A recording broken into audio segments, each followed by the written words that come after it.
우리가 어제부터 스가랴서를 우리가 함께 살펴보고 있는데요. 이 스가랴 말씀은 온통 이 성전을 어떻게 완공할 것인가에 대한 이 주제입니다. 그래서 학계 선지자를 통해서 이제 물리적 성전이 완공은 됐지만 여전히 이 성도들의 삶과 믿음이 나아질 줄을 모르고, 또한 하나님께서 보시기에도 그 성전은 그냥 뭐 미약하나마 건물이 세워졌지만 실질적인 성전의 완공은 하나님의 일과 또 영적인 성전이 세워졌을 때 마감이 된다라고 하는 것을 계속 말씀하세요. 그래서 스가랴 선지서를 보면 크게 두 부분으로 나눕니다. 총 14장 중에 1장부터 8장까지는 하나님께서 스가랴 선지자에게 보여주는 환상, 그래서 이 성전의 완공과 하나님의 일이 어떻게 될 것인지를 미리 비전을 제시해 주십니다. 그리고 후반부 9장부터 14장까지는 그러한 하나님의 일이 어떻게 진행되고 어떻게 성취될지를 또 미리 보여주는, 또 말씀하시는 내용들로 크게 두 달락이 됩니다.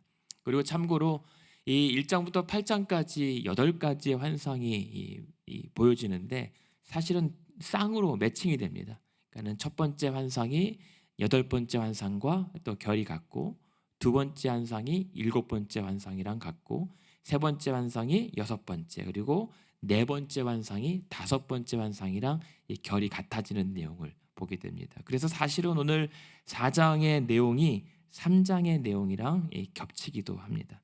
그런 가운데 오늘 우리가 이번 주에 살펴보는 것이, 그렇다면 이 하나님의 성전의 완공을 위해서 스가랴를 통해서 무엇이 필요한지를 보여주는 것을 총 4가지로 한번 묶어봤다고 말씀드렸습니다. 어제 그 첫 번째로 이 성전이 완공되려면, 회복되려면 회개의 은혜가 있어야 된다라고 말씀을 했습니다. 두 번째는 마찬가지입니다. 오늘도 두 번째, 하나님의 교회가 세워지고 회복되기 위해서는 특별한 은혜가 필요한데 그것이 바로 성령입니다. 그러니까 하나님의 성전이 온전히 세워지기 위해서 이들에게 반드시 필요했던 것은 하나님의 영이었던 거죠. 그것이 오늘 우리가 잘 읽어들은 이 스가랴서에서 가장 유명한 말씀일 수 있습니다. 4장 6절에 이는 힘으로 되지 아니하며 능력으로 되지 아니하고 오직 나의 영으로 되느니라 라고 하는 말씀. 오늘 이 말씀 붙잡고 우리가 함께 기도하기를 원합니다. 오늘도 나의 하루, 또 믿음의 삶이 어떤 나의 힘과 또 능력이 아니라 오직 주의 도우심으로 말미암아 성령으로 충만하게 세워져가는 하루 되기를 소망합니다. 그랬을 때 하나님의 영으로 세워진 성전이 완공됐을 때 이 땅에 임하는 하나님의 약속과 은혜가 있습니다. 미리 그 결과를 보면 8장으로 먼저 보실까요? 8장에 보면 8장 3절에 하나님께서 이렇게 약속을 하십니다. 내가 시온에 돌아와 예루살렘 가운데 거하리니 예루살렘은 진리의 성읍이라 일컫고 만군의 여호와의 산은 성산이라 일컫게 되리라. 하나님께서 이 성전을 완공하려고 하는 그 취지는 무엇이냐면 다시 이 예루살렘 땅에 돌아와서 이스라엘 백성들과 함께 거하는 것이 목표입니다. 물론 하나님께서 집이 없어서 거할 집이 없으면 내가 이사 못 온다라고 하는 게 아니라, 그만큼 이 성전을 재건한다라고 하는 이 백성들에게는 이 의미가 뭐냐면 하나님 중심의 삶을 회복한다는 거예요. 그러니까는 공간의 의미가 아니라 삶의 문제였던 겁니다. 존재의 문제였던 겁니다. 오늘도 우리가 교회를 세워간다라고 하는 것이 그래요. 이 지역에 교회를 세워놓고 내가 따로따로 출퇴근하는 것이 아니라 이 교회를 세워간다라고 하는 것을 통해서 하나님 중심의 삶을 회복해 나간다는 겁니다. 예배와 기도와 말씀으로 내 일상의 삶에도 믿음의 교회가 세워져 가는 것을 도모하는 겁니다. 그래서 하나님께서 이 성전을 이 땅에 세워져서 이 지역이 멸망의 땅이 아니라 다시 여호와의 성읍과 성산이라고 일컬음 받을 때 4절에 보시면 어떤 회복이 있냐면 길거리에 늙은 남자들과 늙은 여자들이 다시 앉을 것이고 손에 지팡이를 잡고 다니는 나이 많은 사람들이 다닐 것이고, 5절에 보면 성읍거리에 소년과 소녀들이 가득하며 뛰어놀리라. 이 땅이 무엇이었습니까? 포로로 다 끌려간 황폐한 땅에 아무도 없었어요. 나이 든 자요 다 죽고 없었습니다. 젊은 소년과 소녀들이요 이미 포로로 끌려가고 세대가 멸절당했던 이 땅에 다시 다음 세대가 일어나는 뛰노는 모습을, 회복의 모습을 보여주신 겁니다. 이것을 무엇이라고 하냐면 성전을 회복하심으로 말미암아 이 성읍도 같이 회복시켜 주실 것이다라고 하는 약속이에요. 저는 이 비전이 우리의 비전이 되기 원합니다. 교회가 회복됐을 때 이러한 지역의 회복이 일어나고, 이 교회가 세워졌을 때 이 지역의 다음 세대가 일어나는 꿈들, 그랬을 때 교회가 회복됐을 때 여러분의 각자의 삶도 이렇게 활기가 돋고 하나님의 놀라운 일들로 이어지는 은혜를 경험했으면 좋겠습니다. 그래서 교회를 세운다라고 하는 것은 누누이 말씀드리지만 어떤 조직원을 다시 일으키는 거나 어떤 조직을 더 강하게 세우는 것이 아니라 하나님 중심의 삶을 회복하는 것이다 라고 하는 것을 우리 잊지 말아야 합니다. 조직이 아닙니다. 하나님의 몸을 세우는 겁니다. 그렇기 때문에 더더군다나 그것이 우리의 힘으로 되는 것이 아니어야 된다는 거죠. 우리의 능력으로 가능하게 된 일이라도 그게 우리의 힘으로 되는 것이라면 멈춰야 합니다. 그랬을 때 하나님께서 회복하시는 그 가운데 8장 8절에 보면 내가 그들은 내 백성이 되고 나는 진리와 공의로 그들의 하나님이 될 것이다. 계속 반복하시죠. 계속 구약 성경에서 나는 너의 하나님이 되고 싶다, 너희는 내 백성이 되지 않겠느냐라고 하나님의 애타는 심경들 있죠. 그러면서 이러한 회복이 됐을 때 8장 21절 보시겠습니까? 8장 21절에 보면 그때에 이 성읍 주민이 저 성읍에 가자라고 했을 때 주변의 사람들이 21절에 나도 여호와께 은혜를 구하자 하면 나도 은혜 받고 싶다, 나도 따라가면 안 되니? 라고 해서 22절에 많은 백성들이 그 한 사람을 붙잡고 은혜를 받으러 같이 따라가는 장면들, 성전으로 올라가는 장면들. 그럴 때 23절에 보면 그 예루살렘 사람만이 아니라 다른 이방 백성 10명이 유다 사람 한 사람 옷자락을 붙잡고 야, 너희도 하나님 은혜 받으면 나도 너희와 함께 하나님의 은혜를 받으려 함께 가고 싶다 라고 따라 나서게 된다는 그 회복의, 부흥의 역사가 일어날 것이다. 여러분, 이 장면 우리 예전에 많이 보지 않았습니까? 하나님의 은혜를 받으러 가자라고 교회에 가거나 집회에 가거나 하나님 말씀 들을 때 나도 가면 안 되겠냐. 그렇게 부흥의 열기로 하나님의 백성들이 모여들었던 그 은혜를 회복해 주시겠다라고 하는 겁니다. 그것이 우리 교회를 향한, 그리고 여러분을 통한 하나님의 비전인 줄로 믿습니다.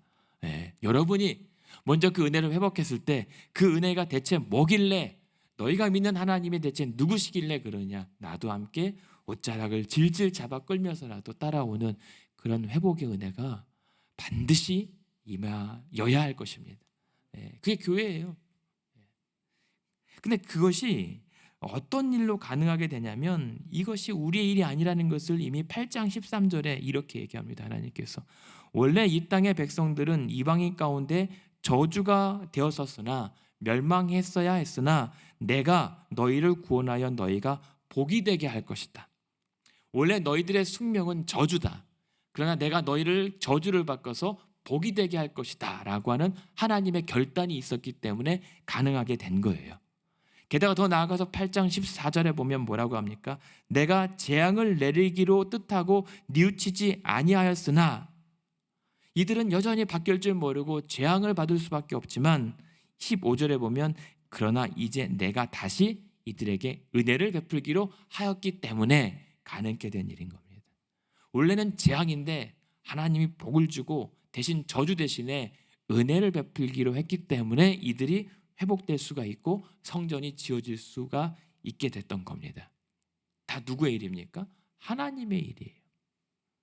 근데 사람들은 자꾸만 자신들의 힘과 능력으로 해보다가 안 되니까 안 되나 보다라고 체념했던 거죠. 애초부터 시작이 잘못된 겁니다. 원래 하나님의 일이었기 때문에 하나님의 인도하심 따라 차근차근 세워져 나가야 되는 것이 성전 공사였는데, 지금 현재 이들의 백성들이 어떻다고요? 성전은 자신들의 노력으로 된 것 같아요. 지어진 것 같아요. 근데 성전은 지어졌는데 자신들의 삶이 나아지지 않아요. 시대는 여러 가지 재앙과 가뭄과 흉년으로 어렵고 경제적으로 궁핍하니까는 하나님 약속 믿고 여기까지 따라왔는데 별것 없네 라고 했었던 실망하고 절망하고 있었던 낙담의 때였단 말입니다. 근데 하나님께서 오늘 다시 읽어드렸던 본문 4장 10절로 4장 6절로 돌아가면 아니다. 사랑하는 백성들아, 이게 애초에 누구의 일이었는지를 돌아보라. 이것은 너희에 대함이 아니라 나에 대함이다. 그러므로 너희들의 힘과 능력으로는 절대 되는 것도 아니었고 된 것도 아니다. 오직 나의 영으로만 되는 것이다. 이것이 오늘 우리의 기도함에 있어서 우리의 시야를 교정하는 기준점이 되어야 됩니다. 아, 교회를 세워간다는 거 참 나의 힘으로 해보려고 했었구나. 나의 능력과 경험치에 참 많이 의존하고 될 것 같아 보였는데 안 되는 것은 원래 안 되는 거였구나. 아, 이게 하나님의 일이었구나. 이것이 이스라엘 백성들이 깨달아야 했었던 사실입니다. 여기서 보면 힘으로도 능력으로도, 힘은 뭡니까? 물리적인 힘이에요. 완력이라고 하죠. 군대를 동원하는 힘, 혹은 내가 일구어서 땅에서 거둬낼 수 있는 생산력 같은 겁니다. 그런데 그런 힘이 아무리 세다 한들, 아무리 생산을 많이 해낸다 한들 다 그걸로 하나님의 성전이 세워지거나 채워질 수 없다는 겁니다. 영이 될 수가 없다는 겁니다. 능력이요, 실력이죠. 그리고 효력을 보는 겁니다. 경험치입니다. 이렇게 해봤더니 저렇게 되더라고 하는 그러한 능력입니다. 안 되죠. 사람의 지혜나 조언으로 절대 세워질 수 있는 것이 교회라고 한다면 이미 이 땅에 모든 것이 다 교회로 흥하겠죠. 그러나 무너지는 교회들, 쇠퇴하는 교회들 왜 그렇습니까? 처음에는 우리의 힘과 능력으로 되어가는 것처럼 보이죠. 우리는 그것을 부흥이라고 일시적으로 착각을 합니다. 그러나 진정한 부흥은 그게 힘과 능력에 의해서 세워지는 것은 아닙니다. 그 일으키점이 결국에는 4장 6절에 아니다. 오직 나의 영으로만 되는 일이다. 하나님의 성령으로만 이루어졌을 때 그것이 하나님의 진정한 성전으로 세워져가는 이 과정인 거죠. 그래서 하나님의 성령으로, 영으로 된다라고 하는 것은 무엇입니까? 하나님의 힘으로 된다는 겁니다. 하나님의 지혜로 채워져 간다라고 하는 겁니다. 결국 하나님이 하셔야만 되는 거예요. 그러니까 하나님의 일을 우리가 한번 힘으로 밀어붙인다고 되겠습니까? 하나님의 일임에도 불구하고 하나님 제쳐두고 우리의 어떤 경험치나 우리의 목표 달성에만 의존한다면 하나님의 일이 될 수가 없습니다. 하나님의 일처럼 보일 때가 오히려 위험하게 되는 거죠. 마찬가지입니다. 우리가 그럼 성령을 받자. 성령으로 되는 일이니까 성령을 한번 잡아 당겨서 한번 채워보자. 성령을 우리가 인격적인 하나님으로 인지하지 못하고 뭔가 물건과 매개체로 여기기 때문에 그래요. 성령 한번 받으십시오. 내가 성령을 한번 내리겠습니다. 이러한 이 표현들이나 이러한 그 의도는 아주 불순한 겁니다. 왜냐하면 성령님도 인격적인 하나님이시기 때문에 그렇습니다. 그러니까 우리가 성령의 은혜를, 성령의 은사를 구한다라고 하는 것은 하나님께 실제 살아 호흡하시고 인격적인 하나님께 도움을 구하는 겁니다. 은혜를 구하는 거예요. 그리고 이 성령 여호와의 영은 언제부터 이 구약 성경에 등장하냐면 태초에 하나님께서 천지를 창조하실 때부터 운행하셨던 성령님이란 말입니다. 창조의 능력으로 지금 나의 영으로 된다라고 하는 것은 그때 천지를 창조하셨던 동일한 능력으로 이 성전을 세워 가시겠다라고 하는 약속이에요. 그러니까 이 성전은 하나님의 천지 창조의 능력이 필요한 겁니다. 근데 그러한 성전을, 그러한 교회를 우리의 힘 따위로 세워 가려고 하는 것 자체가 그릇된 시작점이었던 겁니다. 그러니까요, 오늘도 우리가 편할 수 있어요. 오히려 그래서 이건 하나님의 일이구나. 교회를 세워간다고 하는 게 잘 안 되잖아요. 될 듯 하는데 뭔가 조금 주춤하잖아요. 그럴 수 있어요. 근데 그것이 우리의 연약함의 잘못도 있겠지만 그러나 그보다 앞서서 그런다 한들 우리가 시작부터 마지막까지 그 일들을 하나님의 일로 내어 맡기고 안심했을 때 평안이 찾아와요. 하나님의 일은 하나님께서 하고 계시기 때문에 여러분, 교회는 누누이 몇 번이나 강조해도 부족하지 않을 만큼 하나님께서 하십니다. 교회는 하나님의 것이에요. 하나님의 일입니다. 안심하십시오. 설령 뭔가 우리가 보기에는 그렇게 피폐해진다 할지라도 그것이 정말 하나님의 뜻에 이끌리는 결과와 수순이라면 괜찮아요. 저는 그렇게 믿습니다. 단 그런 하나님의 일하심 앞에서 우리의 힘과 우리의 능력이 간섭되어서 하나님의 일을 그르치거나 오히려 흥해 보이는데 그것이 하나님의 뜻과 대적될 때는 그때가 위험한 거인 겁니다. 그때는 염려해야 되는 것입니다. 그래서 이 성전의 일은 사람의 기준으로 판단해서는 안 되는 거예요. 그래서 지금 뭐라고 얘기하냐면 4장 10절에 보십시오. 4장 10절에 보면 작은 일의 날이라고 멸시하는 자가 누구냐라고 얘기하잖아요. 이 성전을 짓고 있는 상황에서 겨우 고작 그것이냐라고 하나님의 일을 멸시하고 무시하는 사람들이 있었다는 겁니다. 그렇게 해갖고 되겠냐? 이렇게 해봐야지, 저렇게 해봐야지. 물론 사람의 지혜와 조언이 필요할 때도 있죠. 그러나 지금 이 순간만큼은 전적으로 하나님의 일이 되어야 된다는 거죠. 그러니까 이 말은 무슨 것을 반영하냐면 지금 이때 당시에 사람들이 자꾸만 여호와의 영을 의지하지 않고 자신들의 힘과 능력을 계속 의존하고 있었다라고 하는 반증이에요. 그래서 스가랴 선지자를 통해서 아니다, 지금 너희가 구할 것은 하나님의 은총이다, 하나님의 은혜다, 하나님의 영이다라고 얘기하죠. 그러니까 작은 일의 날이라고 지금 멸시한다라고 하는 건 뭐냐면 지금 이 성전을 짓기 위해서는 뭐가 필요합니까? 그때 당시 돌이 필요합니다. 근데 앞에 큰 산이 있단 말입니다. 그 큰 산에서 돌을 채석해서 가지고 와야 되는데 힘이 없습니다. 그러다 보니까 재료가 부족합니다. 힘도 부족하고 경제력도 부족하고 여러 가지 능력도 부족하니까 경제적으로도 쪼달리고 물리적으로도 쪼달리고 그러다 보니까 성전이 지어져가는 일정이 점점 지체되고 심지어 중단이 되잖아요. 그러니까 심리적으로도 좌절되고 실망하고 우울하고 낙담하고 불안합니다. 그러니까 에이 안 될 거야 라고 작은 일의 날이라고 멸시하고 체념하는 사람들이 있단 말입니다. 그렇기 때문에 그때 스가랴 선지자가 백성들에게 호소하는 거예요. 애초부터 우리는 못하는 거였다. 우리가 바벨론 포로에 때부터 돌아온 것 자체가 우리의 힘으로 된 것이 아니었다. 그런데 그런 하나님의 인도하심으로 여기까지 돌아오게 하셨고 하나님께서 우리에게 여기로 돌아오게 하신 첫 번째 사명이 성전을 다시 지으라고 하셨던 일은 하나님의 일이었다. 그러므로 오늘 우리가 그런 흥분에 겨워서 잊고 있었던 사실을 다시 깨닫자. 하나님의 영으로 되어지는 일이라는 것을 인정하자. 그래서 하나님의 도우심을 구하자. 성령을 구하자는 겁니다. 그랬을 때 어떠한 담대한 선포가 일어납니까? 그 위에 4장 7절에 보면 그런 하나님의 영으로 된다라고 하는 사실을 다시 확인할 때 선포가 이릅니다. 큰 산아, 우리 앞에 가로막혀 있는 이 큰 산아, 그것이 무너지거나 깎일 줄 모르는 그런 엄청난 우리들 앞에 놓인 장애물아, 네가 무엇이냐? 네가 스룹바벨 앞에서 평지가 되리라. 스룹바벨이 백성들을 이끌고 성전을 재건하고 있는 리더입니다.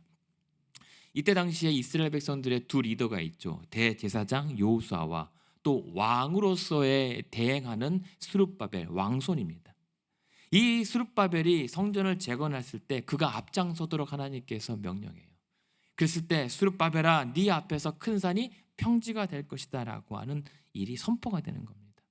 우리는 할 수 없지만 천지를 지으신, 그리고 하나님의 그 임하시면은 바위들이 깨어져 나가는 그 하나님, 광야에서 출애굽의 홍해를 갈랐다가 덮어버리셨던 하나님, 반석을 터뜨려서 물을 터뜨려 주셨던 그 하나님이 너의 앞에서 큰 산아 평지가 되게 할 것이다.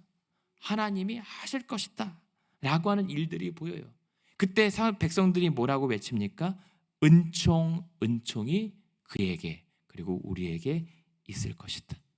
하나님의 은혜가 우리에게 임할 것이다 라고 구하게 되는 거예요.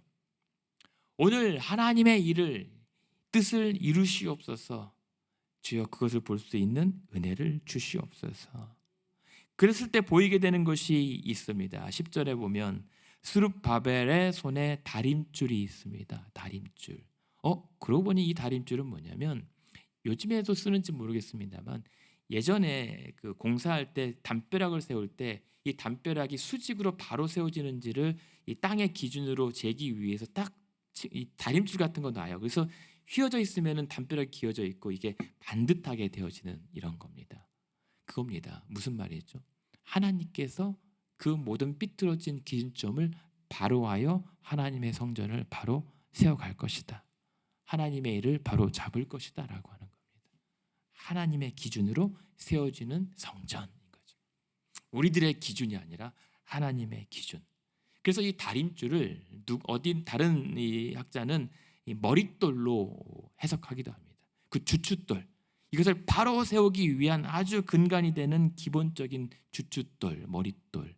그래서 3장 9절에 보시면 여기에 또 나옵니다. 3장 9절에도 너 여호수아 앞에 세운 돌을 보라라고 얘기합니다. 대제사장 여호수아 앞에도 돌을 딱 두어서 그 하나님의 성전의 기초를 바로 기준점을 바로 세웁니다. 그러니까 스룹바벨에도 다림줄과 제사장 여호수아에게도 하나님의 돌을 둬요. 그것은 하나님의 기준으로 교회를 세워 가시겠다라고 하는 하나님의 포부입니다. 그러니까는 지금 이 성전이 우리가 보기에는 멀쩡해 보이고 또 뭔가 가능할 것처럼 보이지만 여전히 하나님 보기에는 미약하나 하나님께서 필요로 하시는 것은 하나님의 기준으로 다시 세워줘야 할 필요가 있었던 거죠. 그랬을 때 이제 스룹바벨 앞에 있었던 높은 산이 하나님의 성전의 이제 기초의 건축의 재료로 사용하게 되는 겁니다. 그리고 큰 산화 평지가 된다라고 하는 것은 저 많은 돌을 어떻게 옮길까 했지만 이제 그 돌이 하나 둘씩 깎여 성전의 주춧돌로 그리고 성전의 담벼락으로 세워질 때 이제 그 큰 산들은 어느새 평지가 되어져 가는 과정이 되는 거죠. 그러한 하나님의 기준을 바로 세우기 위해 내 앞에 놓였던 큰 산을 우리의 믿음의 연단의 도구로 사용하시는 경우가 있습니다. 여러분의 믿음 앞에 높은 산이 놓여 있는 것처럼 보일지라도 내 앞에 놓여 있는 큰 산아 스룹바벨 앞에서 평지가 되리라. 그리고 그 위에 하시는 일에 은혜를 구할 때 하나님께서 여러분에게도 그러한 큰 산이 평지가 되는 그런 도우심을 보여주시기를 원합니다. 그것이 하나님께서 우리를 통해 하시는 믿음의 일들입니다. 그렇다면 마지막으로 그런 성령의 도우심이 그렇게 강력하고 확실한데 그러면 우리는 손 놓고 있을 것인가? 오늘 이 성령의 이 공급이 무엇으로 이루어지냐 하면은 11절 12절에 보면 그러니까 이 환상이 일곱 등잔대와 두 감람나무를 통해서 이제 환상을 보여주시는 거거든요. 그래서 4장 2절과 11절에 그게 나옵니다. 순금 등잔대가 있고 이 순금 등잔대에 계속 기름을 공급하는 감람나무가 등장하는데 이 등잔대는 무엇입니까? 성소를 항상 밤낮으로 밝히는 불이잖아요. 성소의 불입니다. 그런데 이 성소의 불을 뭐라고 합니까? 10절에 보면 이 등불은 여호와의 눈이라고 얘기합니다. 그러니까는 이 여호와의 눈, 성전을 밝히는 이 등잔이 사실은 온 땅을 두루 감찰하는 하나님의 눈이라고 하는 겁니다. 그러니까 이 등잔이 계속 밝혀져 있어야 하나님의 통치와 감찰이 계속 이루어지는데 이 등잔에 계속 불을 밝히는 맥의 기름이 뭡니까? 두 감람나무가 두 금관으로 이 등잔대에 연결해서 이 불이 끊이지 않고 계속 켜져 있다라고 하는 거예요. 근데 이 두 감람나무가 뭐라고 얘기합니까? 14절, 12절에 보면 기름 부음 받은 자 둘이 이 감람나무 두 가지를 예표한다라고 얘기합니다. 이 감람나무가 기름을 공급하는데 이 감람나무 두 개는 바로 두 사람, 기름 부음 받은 두 사람을 예표한다. 이게 두 가지입니다. 우리가 3장에 나오는 대제사장 여호수아와 지금 이 성전을 짓고 있는 왕 스룹바벨, 이 두 사람의 하나님의 공급하신 힘으로 말미암아 계속 이 하나님의 일이 지속되고 있다. 두 번째는 지금 이 스가랴 선지자와 함께 활동하고 있는 선지자가 누구죠? 학개 선지자입니다. 학개 선지자와 스가랴 선지자를 통해서 하나님의 일을 계속 지속하게 하고 있다. 제사장, 왕, 그리고 선지자를 통해서 사람의 둘 한 명이 중요한 것이 아니라 대제사장과 왕과 선지자를 통해서 계속 이 하나님의 영으로 되는 일들을 계속 이어가고 있다라고 하는 겁니다. 그리고 결국에는 이것이 누구를 가리키겠습니까? 왕과 제사장과 선지자로 오신 예수 그리스도, 그분의 영으로 말미암아 계속 세워져 가고 이어져 가는 하나님의 일을 예표하고 있는 것이죠. 그냥 결국은 무슨 말입니까? 그렇게 계속 공급된 하나님의 공급된 일들로 완공된 이 성전은 결국은 하나님의 것이라는 얘기입니다. 그리고 그 기름으로 채워진 이 성전은 결국은 예수 그리스도의 소유된 교회라고 하는 것입니다. 오늘 우리가 교회를 세워 나가잖아요. 우리 지금 교회의 회복과 부흥을 위해서 필요한 것이 무엇인가? 하나님의 성령으로 되어질 일들에 대한 은혜를 구하되, 그러기에 애초 처음부터 마지막까지 교회는 하나님의 것이고 주의 몸이라는 사실을 우리는 다시 한번 깨닫고 잊지 말아야 한다는 거죠. 그렇기 때문에 안심하자는 거예요. 하나님의 것이고 주의 소유면 당신이 알아서 하실 것을 믿기에. 대신 우리는 할 것 딱 한 가지가 있습니다. 아까 7절에 뭐라고 얘기합니까? 스룹바벨아, 아니 근사나 스룹바벨 앞에서 평지가 될 것이다 라고 했을 때 무리들이 뭐라고 외쳐요? 은총, 은총. 하나님의 은혜를 구하는 겁니다. 하나님의 은혜를 구하는 것. 그 은혜를 어떻게 구할까요? 그럼 이 하나님의 말씀이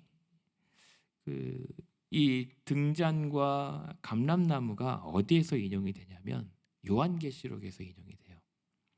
요한계시록의 11장 5절 6절에 보면 하나님께서 이러한 말씀을 인용하고 선지자에게 뭐라고 얘기하냐면 네가 권능을 받고 예언을 하여 하늘을 닫거나 열라고 얘기합니다. 한번 찾아볼까요? 우리 계시록 11장인데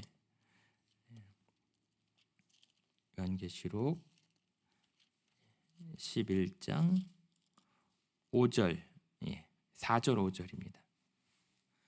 요한계시록 11장 4절 5절에 보면 두 증인에게 마찬가지로 권세를 줄 것이고 그들이 베옷을 입고 정해진 기간 동안 예언을 할 것인데 그들은 이 땅의 주 앞에 서 있는 감람나무와 두 촛대이니라고 나오죠.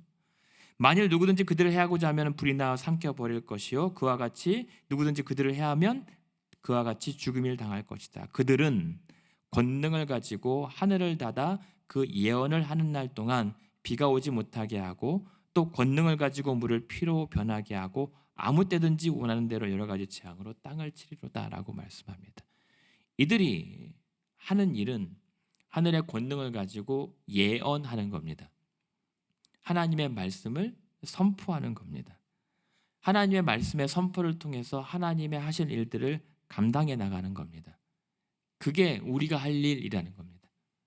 하나님의 은혜를 구하는데 그냥 은혜 주십시오 주십시오가 아니라 그 큰 산 앞에 나아가서 그 큰 산이 평지가 될 때까지 돌을 캐내든지 아니면 뭐라도 하는 거예요. 우리의 몫을.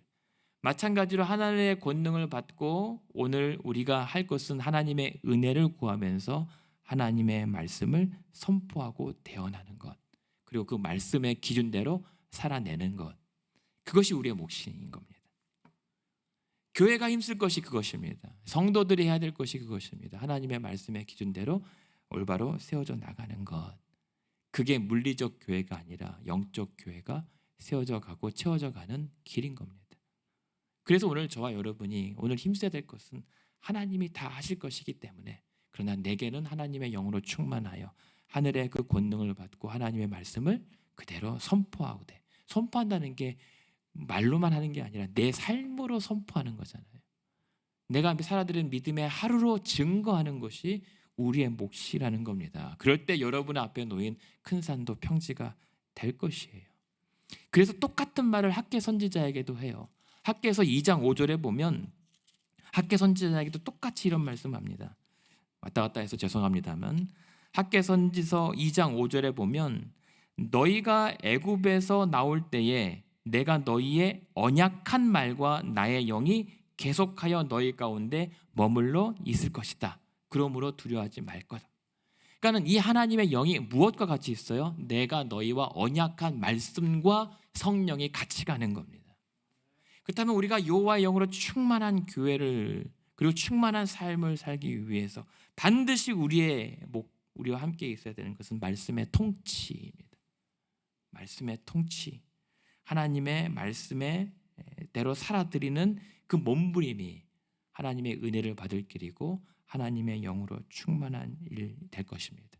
그래서 결론은 뭐냐면 그래서 다시 본문입니다. 4장 9절에 보면 스룹바벨의 손이 이 성전의 기초를 놓았은즉 그의 손이 또한 그 일을 마치리라. 만군의 여호와께서 나를 너희에게 보내신 줄을 네가 알리라 하셨느니라. 무슨 말이냐면 스룹바벨의 손으로 이루실 거예요. 저와 여러분 우리들의 손으로 하나님의 일을 이 땅 가운데 이룰 것입니다. 근데 그 일을 이룸을 통해서 우리와 스룹바벨이 영광받는 것이 아니라 그 일을 누가 이루셨는가? 하나님께서 하셨다 함이 드러날 거란 말입니다. 오늘도 저와 여러분이 10절에 작은 일의 날이라고 멸시하는 일들부터 차근차근 하면 됩니다. 너희가 무엇을 할 수 있겠느냐? 무슨 힘이 있겠느냐? 무슨 능력이 있겠느냐?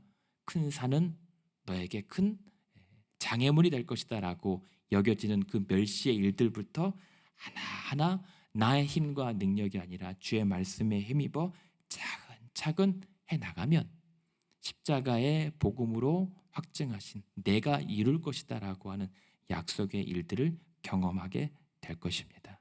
그러므로 오늘도 머릿돌을 놓았으니 내가 이 일을 마칠 것이다. 이 작은 일의 날로 하나님의 큰 일을 경험하게 하여 주시는 여러분의 하루 되기를 원합니다. 그래서 하나님의 측량줄, 하나님의 머릿돌, 아니 말씀의 기준으로 다시 세워져가는 여러분들의 믿음, 그리고 믿음의 성전, 그리고 우리 교회 될 때 그때는 반드시 예수 그리스도가 우리의 머릿돌로 든든히 세워져가는 성전과 교회가 일으켜져 있을 것입니다. 그렇게 오늘도 하나님께서 여러분의 힘과 능력보다 더 큰 여호와의 영으로 충만하게 임하시는 하루 되기를 주님의 이름으로 축원합니다.